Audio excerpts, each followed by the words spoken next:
దేశంలో ఎక్కువ మేధావులు ఉండే పార్టీ ఎర్రజెండా పార్టీలే. ఏ దేశంలో ఏం జరుగుతుందో పొంటెల కమనం మాట్లాడగలిగే విషయం ఉన్నోళ్ళు ఎట్లయితే దేశం బాగుపడుతుందో సూటిగా చెప్పేస్తారు.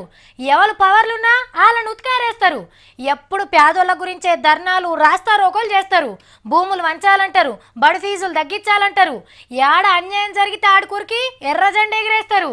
మరి ఇంత చేసేటోళ్ళు అధికారంలోకి ఎందుకు రారో నాకైతే అర్థం కాదు. అరే ఎవరో ఎందుకు, మన కామ్రేడ్ నారాయణ సార్ని తీసుకోరాదుండ్రి, ఎంత సూటిగా మాట్లాడతాడు. ఆయన మాట్లాడని ముచ్చట ఏదన్నా ఉంటుందా అసలు? ప్రధానమంత్రి మోడీకి ఇద్దరు బక్రాకాలు దొరికారు, అంటే 2 గొర్రెలు దొరికినాయి. ఒక గొర్రెమో చంద్రబాబు నాయుడు అయితే ఇంకో గొర్రె వెంకయ్య నాయుడు. నీకు గట్లెందుకు అనిపిస్తుంది సారు? పొట్టేళ్ళలాగా మేపుతా ఉన్నాడు. 2019 జరిగేటువంటి సమరానికి బహుశా వీళ్ళని గావు ఇస్తాడు. ఆగనట 2019 ఎలక్షన్ల దాకా వాడుకొని ఈ ఇద్దరు లీడర్లను మోడీ సార్ బలి చేస్తాడట.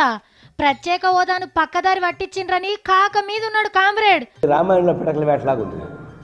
అసలు సమస్య ఒకటైతే ఇప్పుడు దాన్ని విస్తృతం చేసి సులభమైన సమస్యను జటిలం చేసుకోవడానికి ఉపయోగపడుతుంది.